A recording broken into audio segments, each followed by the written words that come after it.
Salve, salve, internauta da Top News! Educação no Brasil. E hoje vamos dar continuidade ao nosso curso de Ciências. Pois é, Química, Ciências da Natureza, certo? Essa disciplina maravilhosa que ajuda a gente a entender o mundo. Então venha comigo, venha estudar Ciências da Natureza. E eu vou começando esta aula de hoje falando do vagalume. Vagalume, pois é, como é possível que os vagalumes emitam luz? Ninguém nunca se perguntou? Você já se perguntou? Como é que pode um bichinho de 2 centímetros de comprimento emitir luz? De onde vem essa luz? Vagalumes emitem luz. Por quê? Isso a gente vai ficar sabendo neste curso de Ciências da Natureza. Outra coisa, a formação da ferrugem, que é um exemplo de reação química. Reação química acontece quando há mudança na estrutura íntima da matéria, quando uma substância se transforma em uma nova substância, certo? Diferente dos fenômenos físicos, que simplesmente as substâncias continuam a mesma. Como, por exemplo, se você rasgar uma folha de papel, isso é um fenômeno físico, não é um fenômeno químico, porque você rasgou a folha de papel, mas o papel continua papel, não mudou, não formou uma nova substância, certo, minha gente amiga? Diversas outras reações químicas ocorrem conosco e ao nosso redor cotidianamente. Além da ferrugem, como eu falei no início, tem a questão também dos vagalumes, né? Os vagalumes, e tem muitas outras reações químicas que ocorrem no nosso dia a dia, ao nosso redor. Muitas dessas reações químicas são presenciadas pelo ser humano desde tempos imemoriáveis. Pois é, contudo, o verdadeiro entendimento das reações químicas só aconteceu a partir do século XVIII. Do século XVIII. Olha esta foto. Restos do navio que foi abandonado aí em 1980, próximo ao litoral grego. Pois é, o movimento da água do mar durante tempestades moveu a embarcação até a praia de Serenitsa, onde ela encalhou, a embarcação encalhou, certo? A embarcação encalhou. Fica lá no litoral da Grécia, certo? Banhado pelo mar Mediterrâneo. Ao longo de décadas de exposição ao meio ambiente e sem cuidados de manutenção, o ferro do navio reagiu quimicamente com a água, oxigênio, formando a ferrugem, certo? Cuja coloração marrom alaranjada é uma característica que pode ser vista na foto. A ferrugem, a reação do ferro mais o oxigênio formando o trióxido de ferro, que é a ferrugem, exemplo de fenômeno químico no nosso dia a dia. No nosso dia a dia, fenômeno químico que destrói a substância inicial, dando origem a novas substâncias, ok? E é irreversível, entre aspas. Agora, a pergunta que não quer calar. A pergunta que não quer calar. Por que estudar química? Por que estudar química, minha Nossa Senhora do Chuveiro Elétrico? Dá-me resistência. Gente, a química está no centro de muitos assuntos do interesse público, como a melhoria de assistência médica, a conservação de recursos naturais, a proteção ao meio ambiente e o fornecimento de energia necessária aí para poder manter a sociedade funcionando. Com a química, descobrimos e temos continuamente melhorado fármacos, fertilizantes, pesticidas, plásticos, painéis solares, LEDs e materiais de construção. Tanta coisa, né, minha gente? Também descobrimos que algumas substâncias químicas são potencialmente prejudiciais à saúde ou ao ambiente, né? Isso significa que devemos nos certificar de que os materiais com os quais entramos em contato são seguros. A gente tem que ficar atento a isso aí, certo? Como cidadão e consumidor, é interessante que você entenda os efeitos, tanto positivos quanto negativos, que os produtos químicos podem ter. Além de ser importante que tenha uma visão equilibrada a respeito do uso que se pode fazer deles. Quem são os químicos e o que eles fazem? As pessoas que são graduadas em química assumem diversas funções na indústria, no governo e na universidade. As que vão para a indústria trabalham em laboratório, desenvolvendo novos produtos, certo? Fazendo pesquisas, certo? Desenvolvimento, enfim, analisando materiais, ok? Controlando a qualidade desses materiais ou auxiliando os clientes na utilização dos produtos, como vendas e serviços, meu povo.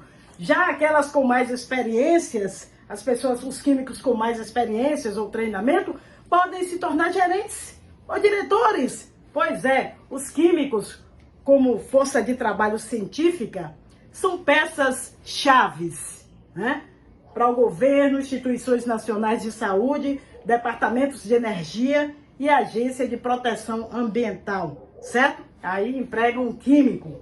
E também as universidades empregam os químicos. Além disso, uma graduação em química prepara pessoas que queiram desenvolver uma carreira em ensino, pesquisa biomédica, ciências da informação, trabalhos associados ao meio ambiente, vendas técnicas, agências reguladoras, governamentais e direito de patentes, certo? Fundamentalmente, os químicos desempenham 3 papéis. Produzem novos tipos de materiais, substâncias ou combinações de substâncias com propriedades desejadas. Segundo, medem as propriedades da matéria. Terceiro, desenvolvem modelos que explicam ou preveem as propriedades da matéria, certo? Um químico, por exemplo, pode trabalhar em um laboratório buscando descobrir novos fármacos. Outros podem concentrar-se no desenvolvimento de instrumentos que meçam as propriedades da matéria em nível atômico. Outros químicos podem ainda utilizar materiais e métodos existentes para entender como os poluentes se deslocam no meio ambiente ou como os medicamentos são processados, certo? Por fim, outro químico irá desenvolver uma teoria, escrever um código computacional e executar simulações de computador que ajudarão a entender como as moléculas se movem e reagem. A empresa química coletiva é uma mistura rica de todas essas atividades, ok? Bem, agora que você já sabe por que estudar química, inclusive uma mocinha estudando química, pesquisas químicas, tá vendo aí? Resulta em inúmeras aplicações benéficas para a sociedade, algumas das quais a gente vai comentar aqui neste curso de Ciências da Natureza, minha gente amiga, certo? Recordando mudanças de fases da água. Iniciamos este tema revisando alguns conceitos de muita importância para o estudo de ciências. Neste vídeo, a gente vai relembrar as mudanças que a água pode sofrer entre as fases sólida, líquida e gasosa. Essa figura aqui, ó, tá vendo? Essa figura ilustra um recipiente de vidro contendo cubos de gelo que acabaram de ser retirados do freezer e estão a menos 18 graus Celsius, isto é, 18 graus abaixo de zero. A sala está localizada ao nível do mar e sua temperatura é de 25 graus Celsius. Observando atentamente a indicação do termômetro para monitorar a temperatura do conteúdo do frasco, com o passar do tempo, verifica-se que ela sobe gradualmente até chegar a 0 graus Celsius. Nessa temperatura, 0 graus Celsius, o gelo começa a derreter. E enquanto não derrete completamente, a temperatura não se altera, permanecendo no valor constante de 0 graus Celsius. Após todo o gelo derreter, a temperatura volta a subir gradualmente até chegar a 25 graus Celsius, a mesma da sala, certo? A partir daí ela se mantém constante. A seguir, em uma segunda parte aqui do experimento, ó minha gente, tá vendo aí? Essa água líquida, tá vendo? A 25 graus Celsius é aquecida com auxílio da aparelhagem mostrada aí nessa figura. notamos que a temperatura sobe gradualmente até 100 graus Celsius, quando a água entra em ebulição. Enquanto a água permanece em ebulição, a temperatura mantém-se constante em 100 graus Celsius. Em 100 graus. Inicialmente, a água está na fase sólida, né? Depois passou para a fase líquida e, finalmente, para a fase gasosa. As mudanças de fases, que alguns também determinam mudança de estado físico, recebem nomes conforme mostra este esquema aqui. Presta atenção nesse esquema muito interessante, minha gente amiga. Aqui você tem aí uma seta amarela, aumento de temperatura, tá vendo aí? A água é aquecida. Então vamos ver as transformações. E na seta azul ali, a gente tem diminuição de temperatura, onde a água é resfriada, certo? Então a gente tem aí a água no estado sólido, que é o gelo. Quando passa para o estado líquido, o nome desse processo é fusão, certo? Que a gente fala, o gelo derreteu. Na verdade, o gelo sofreu fusão, o gelo foi fundido. Não, cuidado com o termo. E aí a gente tem o inverso da fusão, que é a solidificação, que é a passagem da água do estado líquido para o estado sólido. Solidificação. E a água líquida, quando recebe calor, ela passa para o estado de vapor. Esse termo é conhecido como vaporização. O vapor de água é incolor, viu, minha gente? E misturado aí com o ar, ele fica invisível, a gente não consegue ver. E o processo inverso, quando o vapor se torna líquido, a gente chama de condensação. Condensação. Outro termo bastante conhecido é a liquefação, que tem uma diferençazinha aí, mas que no momento não vem ao caso, certo? A vaporização, minha gente amiga, falando de uma maneira mais ampla, a vaporização é a passagem da fase líquida para a gasosa. Pode ocorrer de forma lenta, na temperatura ambiente, sem formação de bolhas, como no caso de uma roupa secando no varal. A gente tem um exemplo de vaporização. Nesse caso, a vaporização é denominada evaporação, quando ocorre de maneira natural, de forma lenta, na temperatura ambiente e sem formação de bolhas, ok? A vaporização também pode acontecer com a formação de bolhas durante o aquecimento do líquido. Neste caso, quando há formação de bolhas, a gente chama de quê? Chama de ebulição. Popularmente, fervura, quando a água ferve, certo? Aí, a água, o nível do mar, sofre ebulição na temperatura de 100 graus Celsius. Então, nessa temperatura, a água começa a ferver, né? Aparecimento de bolhas, esse processo é chamado de ebulição. Então, olha os tipos de vaporização que a gente tem. Evaporação, que é a passagem lenta, sem formação de bolhas, ok? A ebulição, que é uma vaporização com formação de bolhas, certo? Durante o aquecimento do líquido, e o que a gente conhece como fervura. E nós temos também a calefação. Calefação. Olha que coisa esquisita esse termo. É a passagem brusca, né, do estado líquido para o estado de vapor. Estado de vapor. Um exemplo típico é quando a gente borrifa, joga água, cospe numa chapa quente, superaquecida. Aí faz tss, a água desaparece. Tss. Isso aí é calefação, essa passagem brusca para o estado de vapor, certo? Bem, a água ao nível do mar sofre ebulição na temperatura de 100 graus Celsius, ok? Tudo bem até aí? Ok. A gente vai falar sobre temperatura de fusão, que é importante, antigamente conhecido como ponto de fusão, e temperatura de ebulição, conhecida antigamente como ponto de ebulição. Então, para finalizar essa parte, a gente só vai falar de temperatura de fusão e temperatura de ebulição. Preste atenção, isso é muito importante. Então, conforme evidenciam aí os fatos mostrados, né, que a gente mostrou, a fusão da água sólida ao nível do mar ocorre a temperatura fixa de 0 graus Celsius.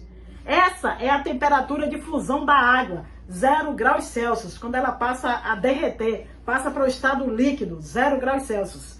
A ebulição da água também ocorre a uma temperatura constante, que é de 100 graus Celsius. Aí a água começa a ferver ao nível do mar, certo? Essa é a temperatura de ebulição da água. A temperatura de fusão é uma temperatura característica a qual determinada substância sofre fusão. Então a temperatura de fusão coincide com a temperatura de solidificação no gráfico.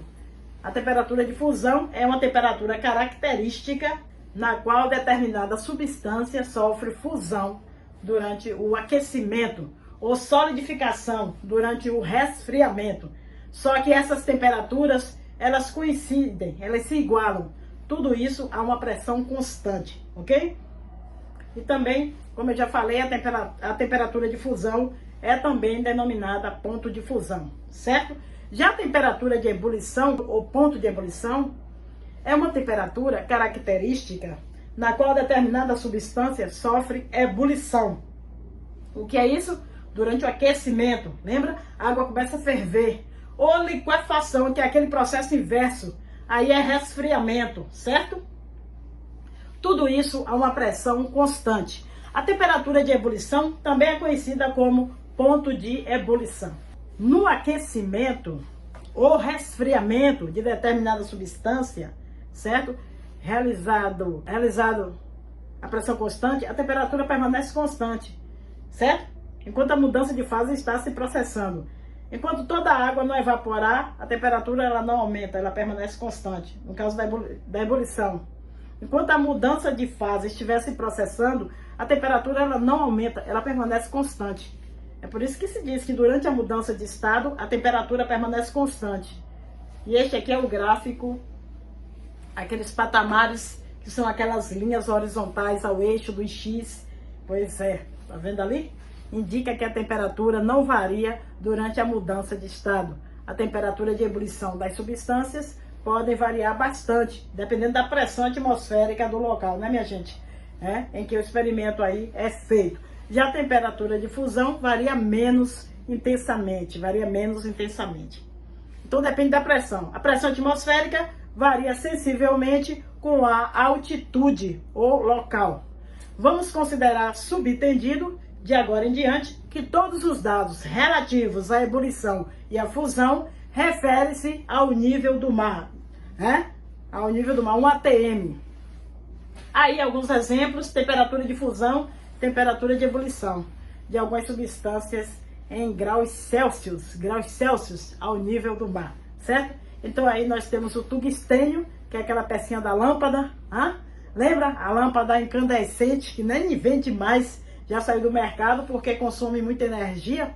Então aquele fiozinho que fica ali dentro da lâmpada é o tungstênio. A temperatura de fusão dele, ele começa a derreter, minha gente, a 3.414 graus Celsius. E ele passa para o estado de vapor a uma temperatura de 5.555 graus Celsius.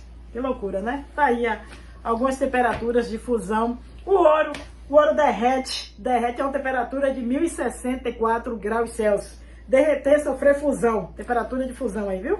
Passa para o estado líquido, derrete a uma temperatura de 1.064 graus Celsius. Para o ouro virar vapor, a gente precisa de uma temperatura de 2.836 graus Celsius. Já a nossa água, que a gente tanto conhece, o protóxido de hidrogênio, a temperatura de fusão da água, quando ela começa a derreter, passar para o estado líquido, 0 graus Celsius. E quando a água começa a ferver, nós temos uma temperatura de ebulição igual a 100 graus Celsius, ok? Temos também o oxigênio, do ar atmosférico, o oxigênio. A temperatura de fusão é muito abaixo de 0 graus Celsius, é menos 219, Quando começa a entrar em fusão, o oxigênio líquido, certo? Muito usado aí nos hospitais. Então aí são alguns exemplos que você pode estar verificando nesta tabela aí, minha gente amiga. E para que servem os conceitos de temperatura de fusão e temperatura de ebulição, Dai? Para que eu quero saber isso? Para que serve? Gente, uma utilidade de saber a temperatura de fusão e a temperatura de ebulição de determinada substância é poder prever, minha gente amiga, as faixas de temperatura em que a substância sólida, líquida ou gasosa se encontram. Aqui um exemplo, para ficar melhor, com a água, com a etanol também e com naftaleno, aquela naftalina, aquela bolinha. Olha o que está acontecendo aí. Dê uma olhadinha. Abaixo de 0 graus Celsius, a água é o quê? De acordo com o gráfico aí. Abaixo de 0 graus Celsius, a água é sólida. Entre 0 e 100 graus Celsius, a água é líquida. E acima de 100 graus Celsius, a água é gasosa. Se ela estiver acima de 100 graus. O etanol, que é o álcool etílico, obtido aí da cana de açúcar, combustível, o etanol e bebidas.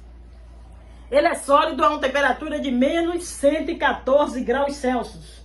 Agora, se a temperatura está entre menos 114 graus Celsius e 78 graus Celsius, aí o etanol vai estar na fase líquida, no estado líquido. E se a temperatura for maior que 78 graus Celsius, aí o etanol vai estar no estado gasoso. E a naftalina ou naftaleno, ele é sólido abaixo de 80 graus Celsius, aquelas bolinhas, abaixo de 80 graus Celsius. Até 80 graus Celsius, naftaleno, que coloca no guarda-roupa, antitraça, aquelas bolinhas brancas. Pois é, abaixo de 80 graus Celsius é sólida, a naftalina é sólida. Naftaleno. Entre 80 e 218 se encontra no estado líquido. E maior que 218 graus Celsius, o naftaleno aí já é vapor, certo? A naftalina é melhor falar o naftaleno, ok? Então aí, minha gente amiga, está um esquema aí das faixas de temperatura em que água, etanol e naftaleno são sólidos, líquidos ou gasosos. Aí na próxima aula, se Deus assim permitir, a gente volta falando sobre densidade.